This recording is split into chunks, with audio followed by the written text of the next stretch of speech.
আসসালামু আলাইকুম। সবাইকে স্বাগত জানাচ্ছি বিডি ভিউজে। আপনাদের সাথে আছি আমি ফাহাদিয়া মিতু। রাশিয়ার প্রেসিডেন্ট ভ্লাদিমির পুতিন এখন আগের চেয়ে অনেক বেশি শক্তিশালী। তিনি শুধু যে তার দেশের মধ্যেই অসীম ক্ষমতার অধিকারী হয়েছেন তা নয়, ইউক্রেন ও পশ্চিমা দেশগুলোর জন্য তিনি ভয়ঙ্কর হুমকি হয়ে দাঁড়িয়েছেন। রাশিয়াকে দুর্বল করার পশ্চিমা অনেক উদ্যোগ শেষ পর্যন্ত ব্যর্থ হয়েছে। এমনকি রাশিয়ার সাথে সম্পর্কের ক্ষেত্রে পশ্চিমা মিত্রদের দেখা দিয়েছে ফাটল, যে বৈশ্বিক প্রেক্ষাপটে প্রেসিডেন্ট পুতিনের অবস্থান আরও শক্তিশালী করেছে। বিস্তারিত থাকছে তামান্না মিনহাজের প্রতিবেদনে।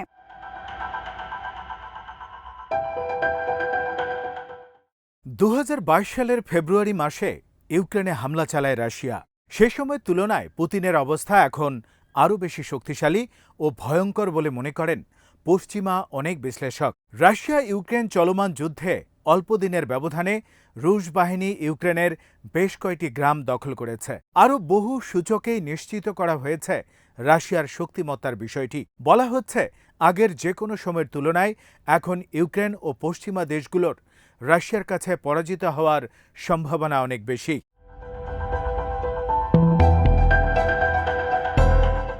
দেশটির ভেতরও বেশ কয়েকটি ঘটনা পুতিনের ক্ষমতাকে আরও সংহত করার ইঙ্গিত দিচ্ছে। এর মধ্যে রয়েছে দীর্ঘদিনের বন্ধু থেকে শত্রুতে পরিণত হওয়া ইয়েভগেনি প্রিগোজিনের বিমান দুর্ঘটনায় মৃত্যু, পুতিনের প্রধানতম বিরোধী আলেক্সাই নাভালনির কারান্তরীণ অবস্থায় মারা যাওয়ার ঘটনা। এই দুটি ঘটনায় অভ্যন্তরীণভাবে প্রেসিডেন্ট পুতিনকে আর চ্যালেঞ্জ করার মতো কেউ নেই।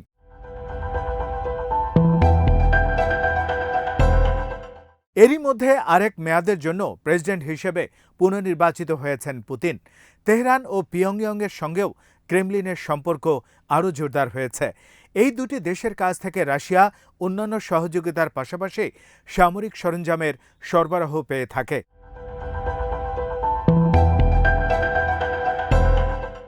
আত্মস্বীকৃত সুপার পাওয়ার রাশিয়ার জন্য এই দেশগুলো এক নম্বর পছন্দ নয়। তবে রাশিয়ার যুদ্ধের মেশিনকে তেল দিয়ে মসৃণ রাখার কাজটি তারা বেশ ভালোভাবেই করে যাচ্ছে। একই ধরনের সহযোগিতা কিন্তু ইউক্রেন তার পশ্চিমা মিত্রদের কাছ থেকে পাচ্ছে না।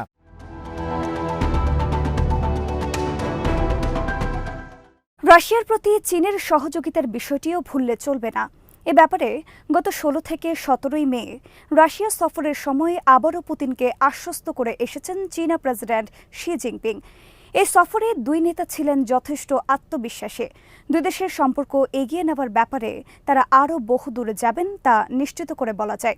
এই সফরের পর চীন দক্ষিণ চীন সাগর ও তাইওয়ানে আরও বেশি শক্তি দেখাচ্ছে।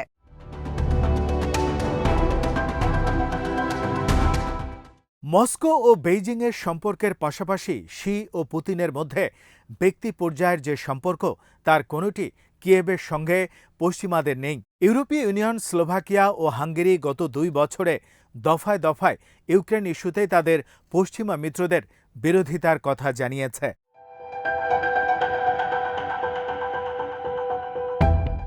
গত 10 মে থেকে ইউক্রেনের খার্কিভ অঞ্চলে অভিযান শুরু করে রাশিয়া। এরপর কয়েকটি গ্রাম দখল করে ইউক্রেনের আরও 10 কিলোমিটার গভীরে চলে যায় তারা। রাশিয়ার অবিরত বোমা ও পদাতিক হামলায় 10,000-এর বেশি মানুষ গৃহহীন হয়ে পড়ে। গত 2 বছর ধরে চলা হামলায় আগেই 2 লাখ মানুষ বাস্তুচ্যুত হয়। ফলে ওই অঞ্চলে, বিশেষ করে খার্কিভ শহরে মানবিক সহায়তা প্রদানকারী অভিযান বড় ধরনের সংকটের মুখে পড়ে।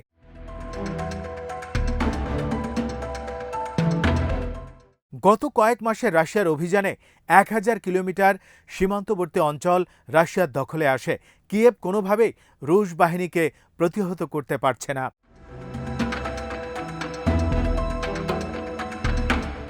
গত বছর অবশ্য ইউক্রেনের পরিস্থিতি কিছুটা ভিন্ন ছিল। রাশিয়া বিরোধী লড়াইয়ে বেশ কিছু সাফল্যের মুখ দেখেছিল তারা। তবে এ বছরের প্রথম কয়েক মাসেই সেই অগ্রগতি পুরোপুরি ভেস্তে গেছে। এইসব এলাকাগুলো পুনর্দখল সম্পন্ন করেছে রাশিয়া। মূলত অস্ত্র গোলাবারুদের সংকটের কারণেই পিছিয়ে যেতে বাধ্য হয় ইউক্রেন। তাদের সবচেয়ে ঘনিষ্ঠ মিত্র যুক্তরাষ্ট্র অবশ্য এরই মধ্যে অস্ত্র পাঠাতে শুরু করেছে। তবে এখন পর্যন্ত সাফল্য আসেনি।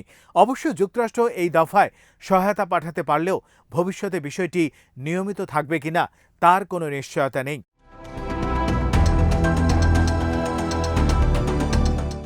সামনেই যুক্তরাষ্ট্রের প্রেসিডেন্ট নির্বাচন। বর্তমান প্রেসিডেন্ট জো বাইডেনের প্রধান প্রতিদ্বন্দ্বী ডোনাল্ড ট্রাম্প ও তার সহযোগীরা এরই মধ্যে ঘোষণা দিয়েছেন, হোয়াইট হাউসে ফিরতে পারলে ইউক্রেনকে দেওয়া সহায়তার বড় ধরনের কাটছাঁট করা হবে। প্রেসিডেন্ট বাইডেন অবশ্য ইউক্রেনকে সহায়তা দেওয়া অব্যাহত রাখার ব্যাপারে দৃঢ় প্রতিজ্ঞ। তবে আগামী নভেম্বরে তিনিই আবারও জয় পেতে যাচ্ছেন একথা হলফ করে বলা যায় না।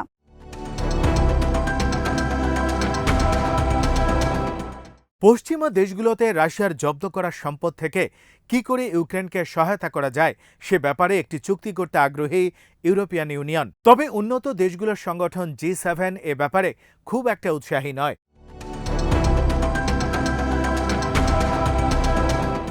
বাস্তবতা হচ্ছে ইউক্রেন ও পশ্চিমা দেশগুলোর এই দুর্বলতাই রাশিয়ার শক্তির মূল উৎস। একদিকে রাশিয়া গত 2 বছর ধরে নির্বিচারে ইউক্রেনে গোলাবর্ষণ করেছে, অন্যদিকে কিয়েভ কী ধরনের অস্ত্র ব্যবহার করবে সে বিষয়টি নিয়েই সিদ্ধান্তে পৌঁছাতে পারেনি ইউক্রেন ও তার মিত্র দেশগুলো। রাশিয়া এখন পর্যন্ত ইউক্রেনে তাদের লড়াইয়ে সর্বাত্মক চেষ্টা চালিয়ে যাচ্ছে। বহু তরুণ রুশ সেনা এখন ইউক্রেনে লড়াই করছে, সে কারণে রাশিয়ার সাফল্য এখন অনেকটা নিয়মিত বিষয়।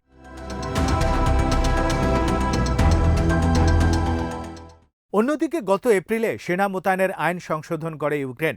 এতে তাদের যুদ্ধে যোগ দেওয়ার বয়স 27 থেকে 25 করা হয়।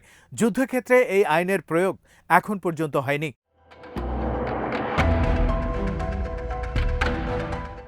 পুতিন সিদ্ধান্ত নেন নিজে এককভাবে, কৌশলগতভাবে যে কোনো পরিবর্তনের সিদ্ধান্ত তিনি যে কোনো সময় নিতে পারেন।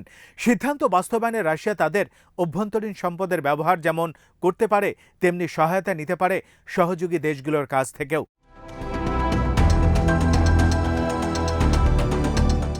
পশ্চিমা দেশগুলোর পরিস্থিতি একেবারে ভিন্ন মেরুতে। 32 সদস্যের ন্যাটো এবং 27 সদস্যের ইউরোপীয় ইউনিয়ন কখনো একই মতে পথে চলে না। ফলে ইউক্রেন যুদ্ধ ব্যবস্থাপনা নিয়ে মতানৈক্য লেগেই আছে।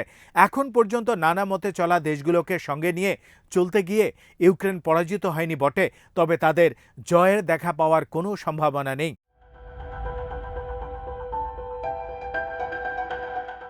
পুতিনের এই একচ্ছত্র ক্ষমতা অবশ্য ইউক্রেন ও তার সহযোগী দেশগুলোর জন্য একই সঙ্গে সুযোগ ও সংকট দুই তৈরি করে দিয়েছে।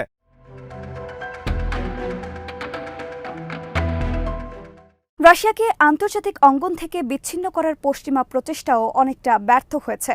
রাশিয়ার ওপর অর্থনৈতিক অবরোধ দিয়ে দুর্বল করে ফেলার যে কৌশল নেওয়া হয়েছিল তা পুরোপুরি সফল হয়নি।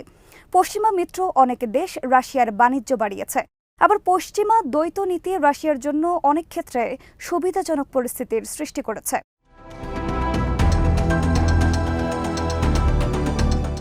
রাশিয়ার বিরুদ্ধে যে অর্থনৈতিক ও বাণিজ্যিক নিষেধাজ্ঞা দেয়া হয়েছিল তা লঙ্ঘন করেছে অনেক পশ্চিমা মিত্র দেশ। যেমন এশিয়ায় যুক্তরাষ্ট্রের প্রধান মিত্র ধরা হয় ভারতকে। ভারত সেই নিষেধাজ্ঞা উপেক্ষা করে রাশিয়া থেকে জ্বালানি কিনছে, আবার সেই জ্বালানি বেশি দামে তৃতীয় দেশে বিক্রি করছে। ভারতকে কোনোভাবেই জ্বালানি বাণিজ্য থেকে বিরত রাখতে পারেনি যুক্তরাষ্ট্র। একইভাবে ন্যাটো সদস্য তুরস্ক রাশিয়ার সাথে জ্বালানি ও পর্যটন সহ সব খাতে বাণিজ্য অব্যাহত রেখেছে। আবার ইউক্রেনের কাছে ড্রোন সহ নানা ধরনের সমরাস্ত্র বিক্রি করছে তুরস্ক। মধ্যপ্রাচ্যে যুক্তরাষ্ট্রের পুরনো মিত্র দেশগুলো রাশিয়ার সাথে সম্পর্ক স্বাভাবিক রেখেছে। এক্ষেত্রে রাশিয়া অসাধারণ কূটনৈতিক দক্ষতার শুধু পরিচয় দেয়নি, পশ্চিমা দেশগুলোকে যথেষ্ট চাপে রাখতে সক্ষম হয়েছে।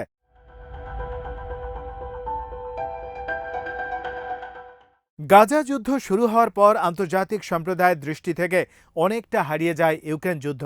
গাজায় ইসরায়েলের বর্বরতার সাথে ইউক্রেন যুদ্ধে রাশিয়ার ভূমিকার তুলনা চলে না।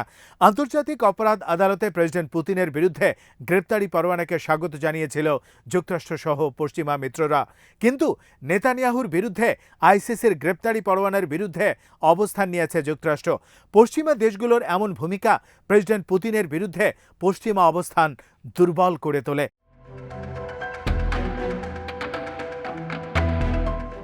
তবে অনেক বিশ্লেষক মনে করেন একচ্ছত্র ক্ষমতা পুতিনকে অতি আত্মবিশ্বাসী করে তুলতে পারে। রাশিয়াকে বাস্তব অবস্থার চেয়ে বেশি শক্তিশালী ভেবে বসতে পারেন তিনি, আর এই অতি আত্মবিশ্বাসকেই ক্যাশ করতে পারে ইউক্রেন ও তার সহযোগী দেশগুলো। পশ্চিমা দেশগুলো সে সুযোগ নিতে পারবে কিনা তা নির্ভর করবে পুতিনের প্রজ্ঞার উপর।